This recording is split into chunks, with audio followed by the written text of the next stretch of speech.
Praise the lord. దేవుని నామానికి మహిమ కలుగును గాక. ఈరోజు దేవుని వాగ్దానము, పాపము వలన వచ్చు జీతము మరణము, అయితే దేవుని కృపావరము మన ప్రభువైన క్రీస్తు యేసునందు నిత్య జీవము.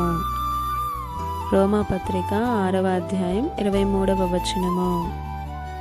ఈ ఉదయకాలంలో దేవుడు మనతోనే మాట్లాడుతున్నాడు. పాపము వలన వచ్చు జీతము మరణము అని. తల్లి గర్భంలో పిండముగా ఉండగానే మనమందరం పాపులమే. కానీ పాపి అని వ్యత్యాసం చూపించకుండా అందరినీ ఒకేలా ఆయన ప్రేమిస్తున్నాడు. పాపిగా ఉన్నావని వదిలేస్తే నరకానికి పోతావని ఏ ఒక్కరూ నశించుట ఆయనకు ఇష్టం లేదు. కనుకనే క్షమిస్తూ వస్తున్నాడు. అయినా ఇంకనూ ఆయనకు దుఃఖమును పుట్టించేవారిగానే ఉంటున్నారు. ఒక్కసారి ఆలోచించు. నీవు జన్మతో, ఆలోచనతో, చూపులతో, తలంపులతో, మాటలతో, ఆశలతో పాపము చేస్తున్నవాడివే. నీ జీవితం మొత్తాన్ని పాపానికి బానిస చేసి మంచినెలా కోరుతున్నావు? చెడు చూసే నీ కన్నులకు పరలోకం ఎలా కనిపిస్తుంది?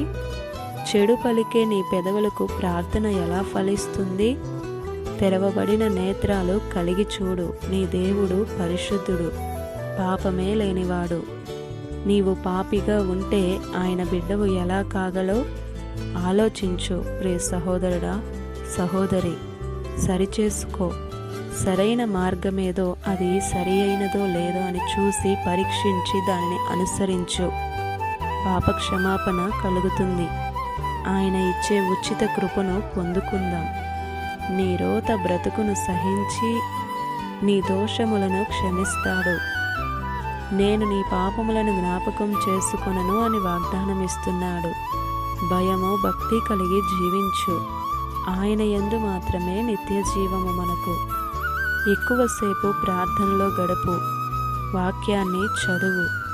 ఏ పాపపు ఆలోచనైనా సరే అది దూరమైపోతుంది నీలో నుండి. కనుక నమ్మి ప్రార్థించు. ప్రియ సహోదరుడా, సహోదరి,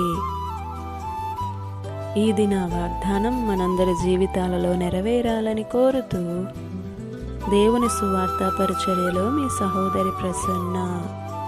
గాడ్ బ్లెస్ యూ. ఆమేన్.